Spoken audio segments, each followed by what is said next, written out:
Hello नमस्कार जय श्री राम साथियों। आप सभी साथियों का हमारे यूट्यूब चैनल में स्वागत वंदना आभार। साथियों, मुझे आशा और उम्मीद है आपकी पढ़ाई शानदार और ज़बरदस्त तरीके से चल रही होगी। आप लगातार शानदार और ज़बरदस्त तरीके से मेहनत कर रहे होंगे। साथियों, एक बात याद रखना कि रख हौसला वो मंजर भी आएगा, कि रख हौसला वो मंजर भी आएगा, प्यासे के पास चलकर समंदर भी आएगा। थक कर न बैठ ये मंजिल के मुसाफिर, कि थक कर न बैठ ये मंजिल के मुसाफिर, मंजिल भी मिलेगी और मिलने का मजा भी आएगा। जी हाँ साथियों, शानदार ज़बरदस्त तरीके से मेहनत करते रहिए, सफलता अवश्य मिलेगी। साथियों, हमारी क्लास है आरपीएफ कांस्टेबल और एसआई का शानदार जीके जीएस का प्रैक्टिस टेस्ट आपके सामने है। आज की क्लास का पहला प्रश्न आपके सामने है। क्लास को स्टार्ट करते हैं। पहला प्रश्न क्या है साथियों, बल का मात्रक क्या होता है। जी हाँ साथियों, बल का मात्रक क्या होता है। आपके ऑप्शन हैं जूल, न्यूटन, वाट या घन सेंटीमीटर। तो साथियों, बल का मात्रक क्या होता है, तो बल का मात्रक होता है न्यूटन बल का मात्रक होता है।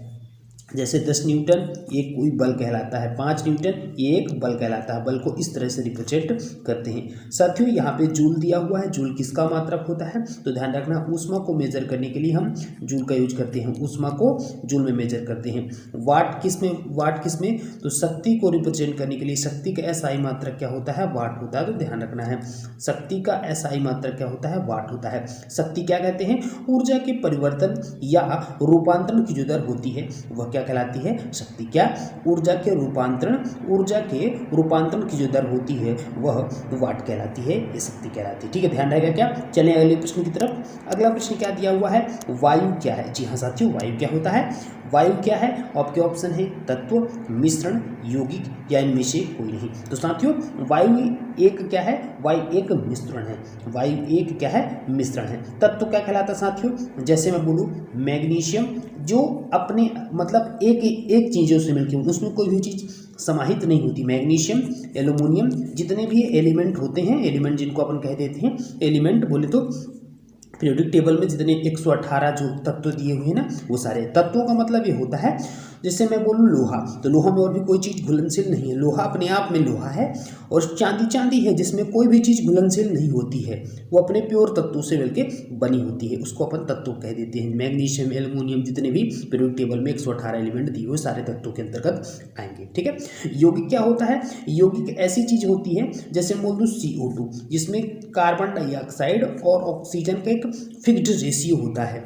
H2O बोल दिया मैंने, तो ये जो हाइड्रोजन और ऑक्सीजन के फिक्स रेशियो होता है। तो इसमें दो या दो से अधिक जो तत्व होते हैं वो एक फिक्स अनुपात में मिलाए जाते हैं, उन्हीं को अपन यौगिक कहते हैं। ध्यान रखिएगा, ये यौगिक कहलाता है। ठीक है, तो ये CO2, H2O ये सारे क्या कहलाते हैं, यौगिक कहलाते हैं। ठीक है। अगला प्रश्न क्या दिया है, यांत्रिक ऊर्जा को। जी हाँ साथियों, यांत्रिक ऊर्जा को विद्युत ऊर्जा में किसके द्वारा बदला जाता है। आपके ऑप्शन ए है ट्रांसफार्मर, ऑप्शन बी है एमीटर, ऑप्शन सी है गैल्वेनोमीटर, ऑप्शन डी है डायनेमो।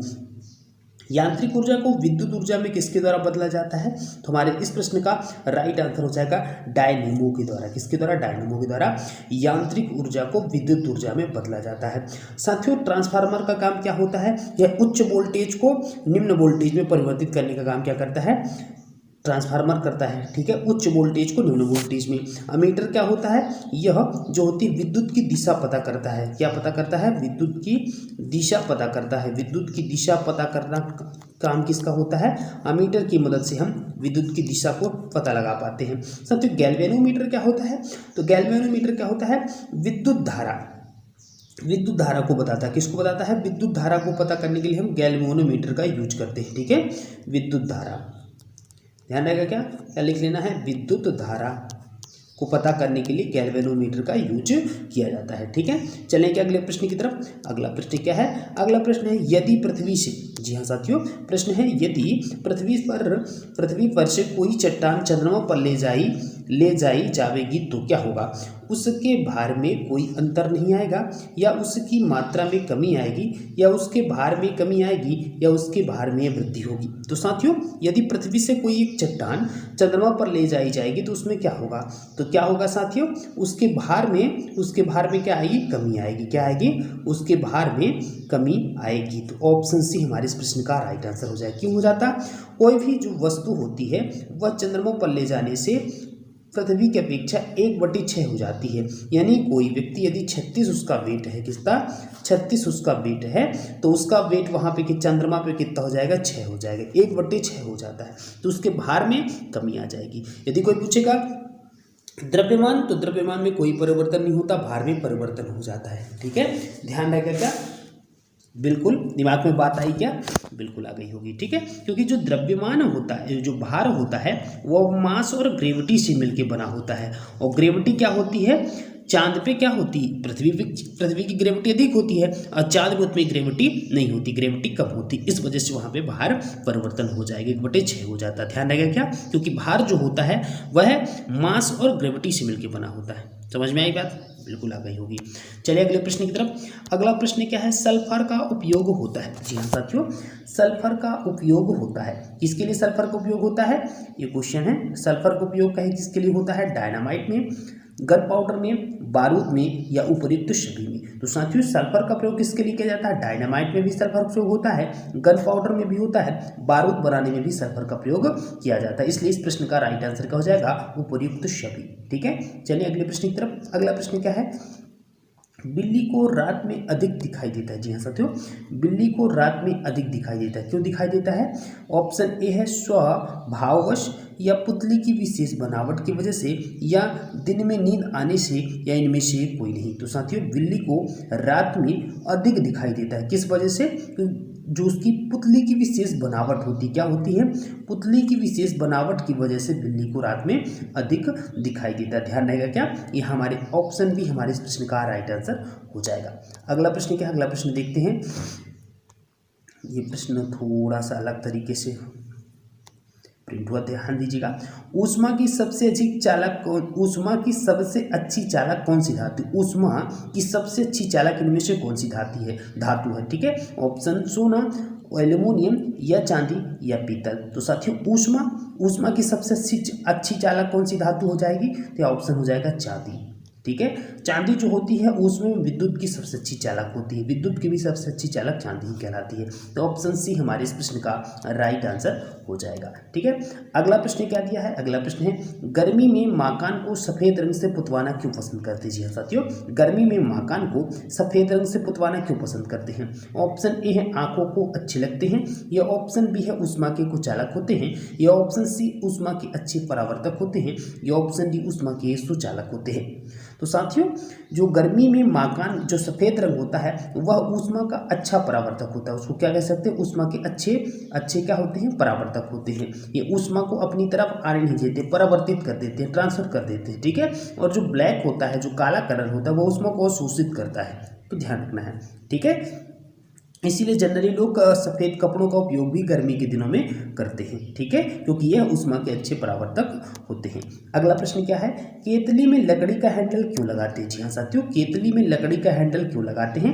ऑप्शन ए है फैशन की वजह से, ऑप्शन बी है लकड़ी ताप का कुचालक है और हैंडल गर्म नहीं होता है, या सी हल्का होता है, या ऑप्शन डी इनमें से कोई नहीं। तो साथियों लकड़ी ताप का कुचालक और हैंडल गर्म नहीं होता है। ठीक है, इस वजह से क्या किया जाता है, केतली में लकड़ी का हैंडल का उपयोग किया जाता है। तो ऑप्शन बी हमारे इस प्रश्न का राइट आंसर हो जाएगा। ठीक है, अगला प्रश्न क्या है साथियों, अगला प्रश्न है, ये प्रश्न है, प्रश्न को समझते हैं।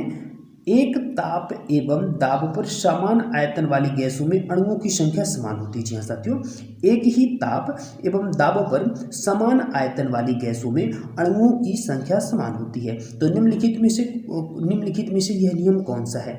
यदि यह नियम, ये कौन सा नियम कहलाता है कि एक ही ताप एवं दाब पर समान आयतन वाली गैसों में अणुओं की संख्या समान होती है। क्या यह बॉयल का नियम है, क्या यह चार्ल्स का नियम है, क्या यह गैलुसॉक का आयतन संबंधी नियम है, या एवोगैड्रो की परिकल्पना का नियम है। तो साथियों ध्यान रखना है, यह है एवोगैड्रो की परिकल्पना का नियम है। एवोगैड्रो की परिकल्पना का नियम बोलता है कि एक ही ताप एवं दाब पर समान आयतन वाली गैसों में अणुओं की संख्या समान होती है। तो हमारा ऑप्शन डी इस प्रश्न का राइट आंसर हो जाएगा। ठीक है, अगला प्रश्न क्या है, बायोगैस का मुख्य अवयव, जी हाँ साथियों, बायोगैस का मुख्य अवयव है, क्या है मुख्य अवयव?